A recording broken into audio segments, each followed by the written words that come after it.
All right, guys. I know you've missed the views from the stand for a while because the gladiators were all busy trying to fix the world. We saw how bad Manchester United was going, and we decided to delegate Ayodeji, Mario Leo to go to London and hold on to that man, Bobby, and tell him, no, no, no, no, no, no, we can't. This is a great club. We can't let them go down like this. When Bayern Munich went down, it was from first position to second position. When Barcelona went down, it was from first position to third position. AC Milan went down from first position to fourth position. Man United can be scratching for crude oil like they are in the Niger Delta of Nigeria. So it was necessary that something drastically is done. Thanks to West Ham, thanks to Julian Lopetegui, that something drastic happened last week. And we've been in the process of announcing a new coach of Manchester United officially. Officially, it's been announced. There is a new manager for Manchester United, even though it would take the reins of affair after the international break. Between now and then, Manchester United have beaten Leicester City 5-2 in the Carabao Cup. They play Liverpool in the next round of the Carabao Cup, which is the quarterfinals. And then there is, Bayern Munich, who was beaten by FC Barcelona 4-1 in the Champions League. And FC Barcelona went on to beat Real Madrid in the Clasico. Because it was a two-sided Clasico, FC Barcelona was actually playing in the Clasico, while Kylian Mbappe and Real Madrid were playing in the offside Clasico. But whatever way it went, that's how it went. And Arsenal also played Liverpool the course of our not being around, and it ended in a draw. Some people say because of that result, Didier Man especially, because of that result, Liverpool are title contenders and Arsenal are out of the title race. What an audacity to say that just 9 games into the season. There's plenty more to talk about, and our ancestor have written a sequel, a sophomore, whatever you call it, a sequel to the book 1,000 Times on the Same Road. Okay, I've got Mario's copy here that I've not been able to send. That's it. When this one came out, we talked about it not being on Amazon early enough, but now it's on Amazon. And then the Diary of a Vagabond, which is the sequel to this one, is going to be on Amazon in 6 days, if my count is correct. 5 days, sorry. 5 days, right? Yes, 5 days from now, it will be on Amazon. So wherever you are in the world, Antarctica, Mars, anywhere you are in the world, www.amazon.com. Search for the book, The Diary of a Vagabond, and immediately you can place your order and buy. I want this book to go, to the level where we say a Nigerian author have written a book in sports and it sold 1 million copies. It's dependent on you, and every one of you out there to make that happen. Having said that, let's set the ball rolling with Mario. He's not been around for a while. Mario, welcome back from your educating European football authorities on, a lot of the things that needs to be done and done right, and also learning and expanding. Pretty soon we'll need you for the MPFL as well. Having said that, what has been happening in German and European football since we've not seen your face? Oh, so much. I mean, you talked about already Erik ten Hag, so glad successfully completed this mission. That he wanted to retire in the summer, but the Man United board said, or Ineos said, well, we love you so much.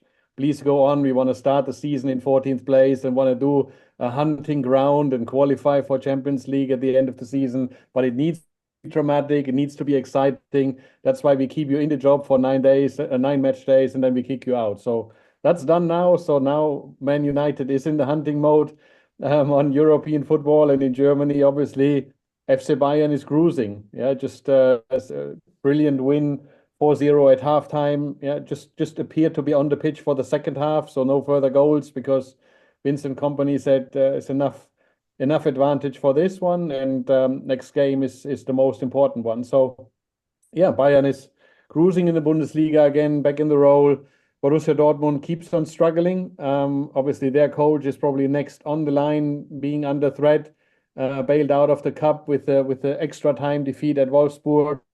And obviously it's not as traumatic as the League Cup exit of Man City, but Borussia Dortmund obviously is really, really fragile, a bit of a shambles at this moment in time, and the rest here in Germany is kind of normal. So Red Bull Leipzig being the chaser of Bayern, points equal, big matches this weekend. ahead. So yeah, exciting weekend to look forward to actually. Would it be considered a failure if Bayern goes on to win the German Bundesliga, but somehow fail to make it to the semifinals of the Champions League? Excuse me. Yeah, Bayern's season is always pretty much dominated. It's a must win domestic title, whether that's the cup or the Bundesliga, ideally both. And then obviously get merits on international turf, and therefore, yeah, it would be a disappointing result if Bayern would bail out in the quarterfinals of the Champions League. But obviously, this season is going to be a very tough competition because there's reinforcements all over the place, and I see a very strong semi-final in the Champions League, and I don't know at the moment if Bayern is that consistent and strong enough to look so far ahead, yeah, to enter the Champions League, the Champions League semis. But I would say from the standpoint of where Bayern is, it would be a disappointment, yes. Yeah, but when you look at the German Bundesliga, one team is just sneaking up, going unnoticed. Nobody's talking about them, probably because they've done this plenty times and they've not ended up winning anything. RB Leipzig are, still unbeaten, 8 games gone, 20 points, even though they've not scored as much as 29 goals like Bayern, but they are not conceding. They've conceded only 3 goals this season, scored 14 goals. That's something to talk about. Let's talk about RB Leipzig a little bit. What's making them thick? What's special about them this season that should make us take notice? Nothing is pretty much the same as every season. I mean, they have the funds, they have the money to buy players they want. They fit in the system, and they sell off players for equally more money than they buy players, and that's their strategy. So they have to become self-sufficient. The club exists because they're selling drinking cans, which then gives each individual wings who kind of drinks it. That's the purpose of the club. And the second purpose of the club is obviously playing successful football. And obviously now with Jurgen Klopp kind of being in their frontier of kind of evolving football, it's the next level of how do coaches adapt, how do players adapt. So, but coming back to RB Leipzig, they are smart. I mean, they have a very strong scouting system. They bought the players which fit into their playing style. That's why you see, I mean, losing Szoboszlai, to Liverpool and using great talent throughout all the time, all over the places. I mean, you look at Konate at Liverpool, he kind of made his first appearance at RB Leipzig on international level. You look at Dario Upamecano at Bayern, started his career at RB Leipzig. So it's a starting point. I mean, they buy players between the age of 18, 16 to 24, give the player the opportunity to build into a strong system of RB Leipzig. And this season, obviously, the right mixture with Marco Rose on the sidelines is found that they are unbeaten. They face a tough test at Borussia Dortmund, away to Dortmund, where they have won only 1 out of 7 or 8 matches in Dortmund. So it's going to be a very tough test. And obviously that's going to be likely the proof point of RB Leipzig, whether they will be, until the new year in the top 2, or whether they get caught by the chasers of Bayer Leverkusen and Eintracht Frankfurt being on the hunting grounds on their soil. Just let me switch you to Italy. Napoli, when the season started with a 3-0 defeat, and since then they've drawn 1 and won 7. They've won every other game that they've played since the draw, and it seems like Antonio Conte is on a march to prove that Napoli does not need another 30 years to win the title. It's still early days. Anything can happen. The season can tumble. Everything can be bottled. But what's special about what Napoli is doing this season, if peradventure they go on to win the title, would this be one of the greatest moments? Because they lost that talismanic striker in Victor Osimhen, brought in Lukaku, and the team has not looked back since then. What's special about this season's Napoli performance, different from the rest? Yeah, obviously the sideline coach. We all talked about Antonio Conte. Antonio Conte is the man for short-term solution. He fixed the team. He fixed kind of the priorities of the team. He got a very frustrated Kvaratskhelia who wanted to leave as well with Victor Osimhen back into the sideline, gave him the priorities. He substituted Victor Osimhen exactly with the same standard central forward with Lukaku. So it's the same playing style. Lukaku scores. Yeah, the team is balanced, and that's a typical Conte move. So for me, no, not a surprise at all. It's kind of when the title is won, what's happened next? Because Conte is known for short-term fixes, but never known for being mid and long-term kind of evolving the players and evolving the club. So that's something obviously we've got to monitor, but I can't answer right now. But obviously the short-term fix Conte is definitely fixing Napoli, and that's why they sit on the top of the table. Somebody asked me this question a couple of days ago, and I said I should ask the team. Is Antonio Conte and Thomas Tuchel the same coaches from different countries in terms of characteristics, in terms of approach, in terms of their longevity, the short term that they produce results? Personally, I mean, I can start there before the others come in. I don't think so. Thomas Tuchel is a very modern, technology-driven, fact-driven individual who kind of is very strong, charismatic, who likes center stage, who likes to be in front of the team and not behind the team. Antonio Conte is obviously taking a lot of the attention because obviously he's very direct and very tough. But he's for me a coach of the old style, yeah, where the team is kind of the most important, that no player plays a significant role. And that's what you see at Napoli at the moment, obviously. That's why he cleared out the dressing room very much in an area that egos are not relevant, that everything is short-term fixed. But when success comes, obviously egos start to mature. And that's why obviously it was very important. I hate to say that in front of Nigerians, but it was very important to get Victor Osimhen out of the dressing room because he was very frustrated within the recognition that he was not rewarded, not recognized as the ultimate superstar of Napoli Calcio. And that fix obviously helped both sides. So Victor Osimhen is performing in Turkey, not his dream move, and obviously, but when he performs well in Turkey, he will get his dream move indirectly to the Premier League. But obviously, Napoli is completely fixed. Yeah, so there's no egos anymore in the Napoli dressing room because Antonio Conte fixed that. Well, let me come to China.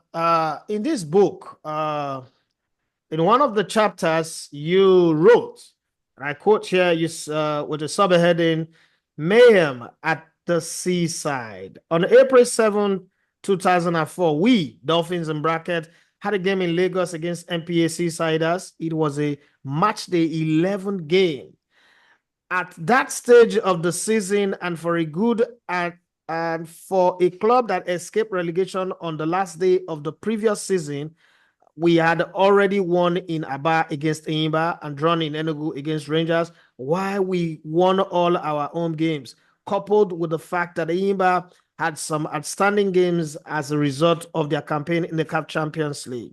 We were clearly at the top of the table at that early stage, and fans of the club had started dreaming of winning the league. However, what happened in Lagos when Dolphin played against MPA was a first for me. I had just entered my second year on the job as media officer of a Nigerian football club. So I was having a lot of new experiences. And it would be nice to read the whole thing, but I'll leave it to you. The reason why I brought this, I went back again because I read this on a train, on a plane when I was traveling from Nigeria to the Netherlands. And I laughed at it because it was the first time for you. And for me, I've experienced quite a few firsts when you're going to matches and your way to the match, you're already told, forget, just chop your bush allowance or your feeding allowance, enjoy yourself. We're not going to win. And for you, what was this experience like, China? Please, if you can relieve it for us. For the game against NPA, right? At that time, I got to find out that in the Nigerian league, you have to send money to the referees. I mean, it's not always to win a game. It's also to get fair officiating. Just give us a decent game. I didn't know at that time. So we were in Lagos and we were all settled in our hotel on the day of the match, probably about 2 hours to the game. One of our officials realized that they forgot to send the money to the referees. And it was like, we're going to lose this game. And the coach in the team suggested that he could do it. And the fear was, with 2 hours to the game, the home team officials will be guarding the referees. You can't go near them. But he said, look, I know what to do. I can do it. And I don't know how much it was. I never involved myself in it, but he took the money and was heading to the home team hotel to give the referees the money, or the referee the money. He didn't come back until we left the stadium, right? And while we were at the stadium, we scored early. We are 1 goal up. Early goal by Bola Bello. Just before halftime, we saw the chairman of the home club with the bag that this coach carried the money in, and he was waving the bag at our coaches, meaning that we caught your guy, we've seized the money, he did not succeed. Wow. So, and he was just waving it at our bench where the coaches and the reserve players were. But the question was, where was this coach? He didn't come back until after the game. Now, Dolphins won that game anyway, 1-0, won the game. But we had no idea where the coach was until later at night. He sauntered into the hotel. He had been badly beaten. Right?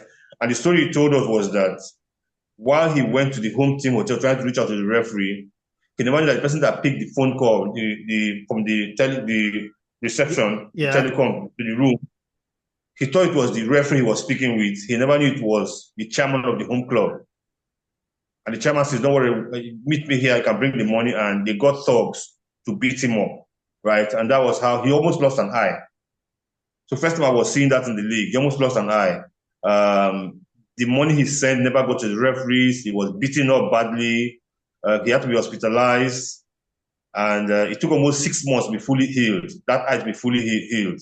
Because it was almost falling out of the socket. It was that bad. So 2004 was a learning curve for me. I saw loads of stuff. I've always said that players can win match anywhere if prior to the games, they are told that they can. But the thing is, players are fed this information that, oh, if you don't bribe referee, we're not going to win. So they go into this game thinking that our playing is not enough. I was there, it happened to me, so I know how this is. The thing about the Dolphins team of 2004, it was we won the league and cup double, if you remember, right? And in doing that, we won 5 times on the road, including in Aba against Ayimba, who were the champions. So the team was young, ambitious, and feared no foe. But it's just that in Nigerian football that says you should give the referees for a soft landing. An open game. Right? An open game, yes. Open, yeah, 50-50 game. 50-50 game, open game. And that was how we almost lost the coach, or the coach almost lost his eye. But all's well that ends well, as they say. Yeah, one history or one record about Port Harcourt teams that have won the league, whether it's Rivers United or Dolphins, every time they go to Aba and win, they end up winning the league. I don't know if you remember that record, but every time a Port Harcourt team gets a win in Aba, it's almost as good as saying at the end of the season, they would win the league. Now, let's talk about the diary of the Vagabond. There's so much stories that if you do not experience it, if you don't live in Nigeria, you read this book 1,000 times on the same road, they sound more mythical than real life story. It is good that the author is still alive to tell you that these things happen right in front of me. I'm the one who experienced it. But what are some of the things for us to look forward to in the diary of the Vagabond? And the diary of the Vagabond, it's the book has to do with experiences in 25 journeys I made, right, or 25 cities around the world. 16 of those cities in Nigeria, 6 of those cities around Africa, 1 in the Middle East, and 3 cities in Europe, and of course 1 in South America. It's about true life experiences, right? From how much sex should players have on the road or in tournaments, because a lot of that happens. Measuring the penis sizes in Ghana. But there's a certain tribe in Ghana who believe that they have the longest penises in the world, the Mandinka. I happen to be there. That's their pride. We have the longest penises in the world. You can't take it from them. You know, I try to, they're all true life stories. I try to make them. Someone is laughing already. I try to make them. Isn't it easy to read. funny? Yeah, but I Is spoke what to an elderly laughing? man, Okay. and he looked at me and says, "Do you know what I have?" I said, "What do you have?"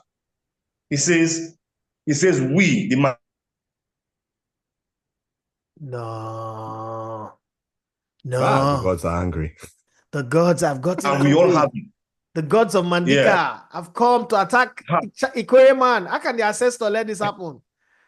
So Okay. I make my stories like I said, they're not I don't write fiction. I don't. They're true life stories. I make it funny. I make it readable. I make it in such a way that once you start, you're not going to put it down.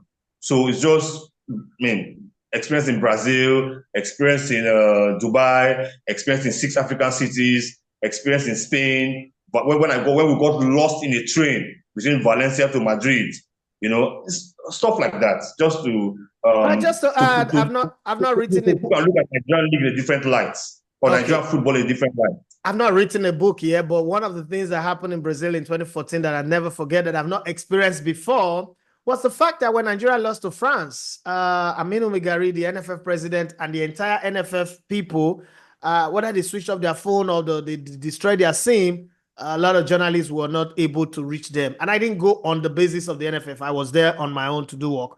And so journalists were now homeless, and they came to meet me in Rio Dois, a very nice stay where I was staying. I had a very big flat. So, and in keeping them in my apartment just to stay the night, and then he extended into, multiple nights, I heard stories like, we slept with a girl and she went and bring her mother.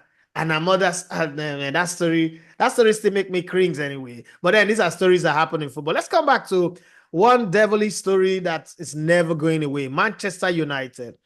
Bobby, are you happy with the sacking of Erik ten Hag? Do you still think that you sure? I'm not sure he's happy. I think Habib is happy, but I don't think Bobby's happy. Because Bobby is loyal, very loyal to Erik ten Hag. Bobby, what's your take on the sacking of Erik ten Hag? In relation to the sacking of Erik ten Hag, you might say I'm not happy. The reason why I would say I'm not happy is because we are starting from ground zero. It's not necessarily about the manager. It's because we are starting from ground zero. It's another rebuild. And it's basically the same cycle that has been going on for over 10 years. Manager comes in, first year good, second year, maybe okay or have some struggles. Third year, maybe half through the year, problem, gets sacked. That is how all the managers have been going, 2.5 years, everyone. A change had to be made because the game is about results, and the results were not going the right way. And you can, as I said he will sack himself. Some of his decisions were wrong, so he made those wrong decisions, and he just had to go. It is what it is. Habib, how have you managed to stay so calm when I expected that you would come in with your, coming like Wiki with your live band, your crew, and be singing, Oshe, Oshe, oh, something like that? Because you've been wanting this man to be fired since they won the FA Cup. And he's kept on for 9 games in the league, 1 Carabao Cup, 3 Europa League Cup, and still be there. What's the feeling now that Erik ten Hag, Baby Pep, has been fired? Yeah, first of all, we thank him for all the trophies that he has won, but he still deserves this. I'm really happy. I'm very happy. I'm just trying to contain my excitement. Probably Monday was probably one of the happiest days as a Manchester United fan. And I think I speak for most Manchester United fans when I say Monday was really a good day. Because the sack has been coming for a very long time, and it's not something that's too surprising. The sack should have happened immediately after the FA Cup. It didn't happen.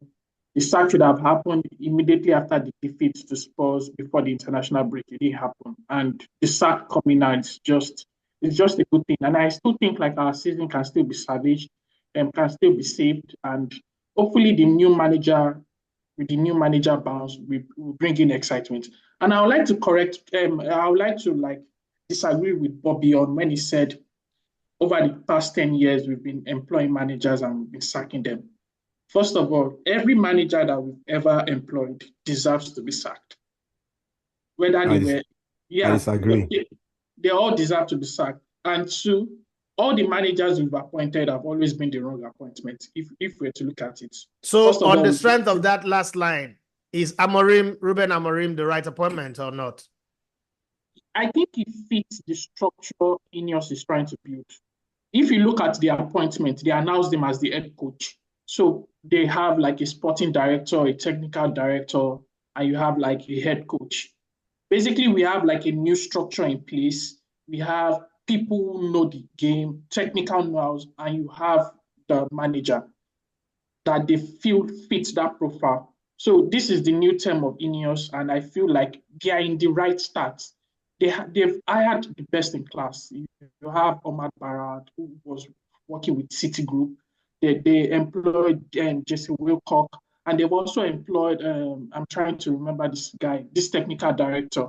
And he was instrumental in setting up the youth structure of the England national team. So they've employed Dan Ashworth, yeah, and these guys have done fantastic job.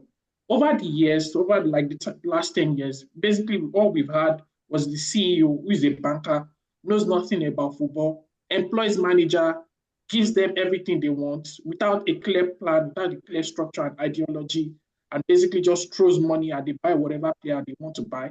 And most importantly, most of these managers have always made the wrong appointments. And maybe one or two first season, like Bobby has said, they get results, they get trophies. And because there's no clear structure, no clear ideology, or no clear plan on what to achieve or how to achieve it, they falter in their second season or their third season. Now we are seeing the clear case of structure, appointment, and they are appointing managers that feel that fit that profile. So yeah, I think it starts. I think it's something United fans should be excited about, because so there is a part of Bobby's position that I agree with, because if this is a rebuild, it means that Amorim will come in and might say, "Oh, Joshua Zexi not good enough. Ugarte is not my type of midfielder. Casemiro definitely." Okay, but right now, not his type for the project they're doing here. Martinez not my kind of guy. Anthony doesn't fit it. I don't know what to do with Rashford. So before you know it, it will manage them to January or probably next summer and start wanting to offload them. Nobody wants to take them. And once these players realize that, oh, this coach does not like us, another AVB situation at Chelsea and Tottenham Hotspur might arise. So again, we go through the rebuild again. Unlike at Liverpool, where a coach comes in and probably, I'm not there and this wasn't said, but I'm just imagining, probably call the players and say, listen, guys, I'm not going to kick anybody out. Even if I'm bringing anybody, it's not because I'm coming to threaten anybody's position. I think that you guys are good enough. I want to work with you guys. We can go a different route in the way we approach the game, in the way we play the game, in the way we face the opposition. We can take it slow. We don't have to burn ourselves out within 60 minutes of the game and begin to be lethargic in the remaining 30 minutes, but we can win. And he's winning. Or the Arteta style, where he comes into a really, really bad team, a really, really terrible team, and seek permission from the management to say, you know what, I want to clean out. And he's cleaning out and building. I don't know what would happen with Manchester United, especially when you have the deities of Gary Neville, Finn Neville, when Rooney, Paul Scholes, Roy Keane in the media. People say that what the media say doesn't affect the players and coaches. It's a lie. Because in America, there's an adage that says, sticks and stone may break my bone, but words will destroy the soul. So when you look at this carefully, does Amorim have the opportunities that somebody like Arteta has, that is have over 4 seasons now? Even this season, he might not win anything, they will still not sack him. Or it's a case of he must perform immediately, probably because we see somebody at Liverpool who's performing immediately, and Amorim should also do the same thing. What's going to happen? I feel like Amorim, first of all, is very charming. He's handsome, he has hair. Oh my God. He's a good communicator. I can't believe you say that. Yeah, he's a good communicator. So America has put this our son. He's handsome, he has hair. I don't know where you're taking us to, but please don't take us there. No. Eric Ten Hag doesn't have hair and he's not as charming as Amorim. So anything he says is taken out of context and nobody believes whatever he says. This is a Gege bread type of talk. Oh. No. That's the way people in the media have described Amorim. He's a very good communicator. He's very effective, and his use of Just love, I will add your name to the list. yeah, and his use of English is very, very, very, very good. So I think people would give him time, especially if they can see a clear case of a pattern of play. People would give him time if they can see a clear case of like a good style of play, a good pattern of play. We can see what you are trying to do. Not today you tell us you want to play transition football, and the next day you tell us you want to play possession football, or you come and tell us like you cannot play the same way you played in Ajax and feed the fans like BS. I think people will be patient with Amorim if they can see a clear case of good style of play and good pattern of play. And if it doesn't work out, I'm always of the opinion you sack the manager and you bring in the manager. Bobby, let me destroy this table completely. Ruud van Nistelrooy still got 3 more games to go, 2 league games and 1 European game, if I'm not mistaken. Let's say hypothetically, let's just say it hypothetically, Ruud van Nistelrooy's team scored 5 goals in every game. System of play is good. We know that Amorim is already a done deal. And then Amorim comes against Ipswich Town, the Tractors boys, nothing is good, and then they go there and draw. And then the next game, they come home and lose. I'm just saying this hypothetically. Would people not say, please, bring back Ruud van Nistelrooy, pay off this man and let him go?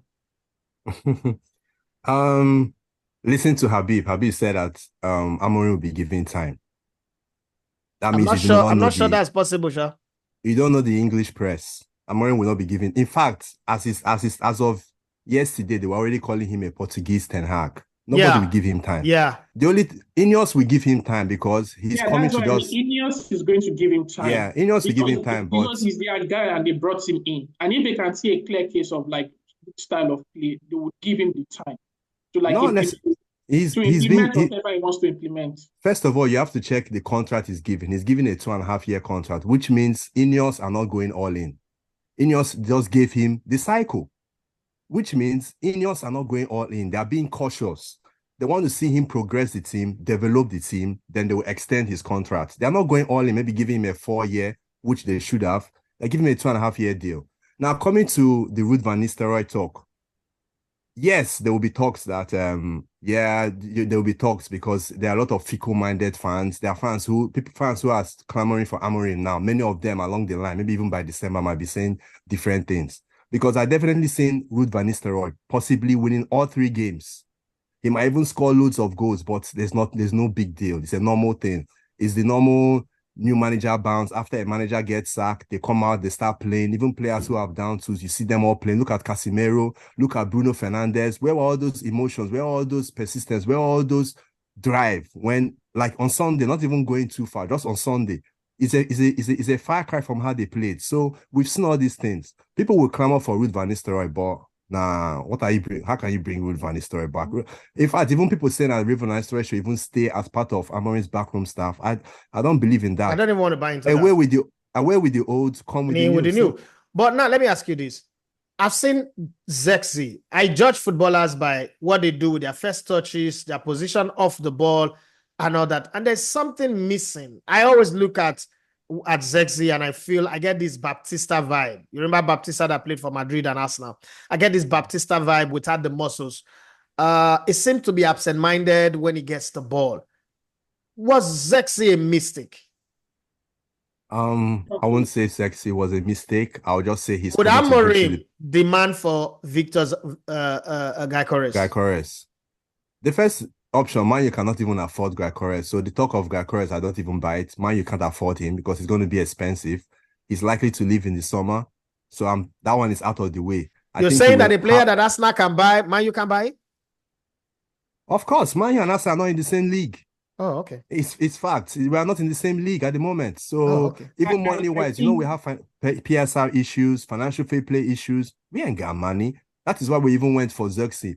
Apart from the different attributes that Zexi has, but that was the key reason why we went for Zexi, because of his price, 34 million, 35 million. About Zexi, I feel it was a mistake. I won't say he's a mistake. I think so too, but hey, I think we have some time now. The two of you can go at each other till the time run out, but I mean, there's nothing I can do. You know, said Zexi now your Delta brother. In middle name now Urubosa. Yeah, your father left here.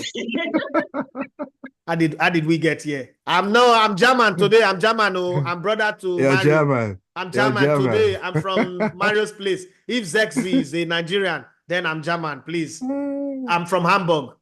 Please. What's that one? I'm from Hamburg. I'm with Zexi. Zexi that cannot. You can't even play football with a force. You're a striker. Zex in his time. The Premier League is fast for him. If you watch, he's anticipation on Haaland the did ball. not take time to destroy the Premier League. He plays the game like Haaland is an elite slow player. motion. How many Okay. Haalands are in the Premier League? So Haaland Zexi is an not elite elite. player. Okay. No, he's not elite. How is he elite? Oh, okay. Zexi is 20. He's just a young guy. learning his trade. He's not elite. He's not an elite striker. He's not even a 9. Oh, okay. So I will give him time. He's been here Okay, a so few months. he's a number 7 now, or number 2? It's a 9.5. It's a 9.5. Yeah, it's a 9.5. Okay. This is where we draw the curtain on the show. I do hope that you, in 5 days' time, or you pre-book the Diary of a Vagabond, www.amazon.com. Pre-book it, or probably 5 days' time you can wait and you get it delivered to you anywhere in the world. Thank you very much, Ayo Deji Abib. Thank you very much, Aina Acheru. Thank you very much, Mario Leo.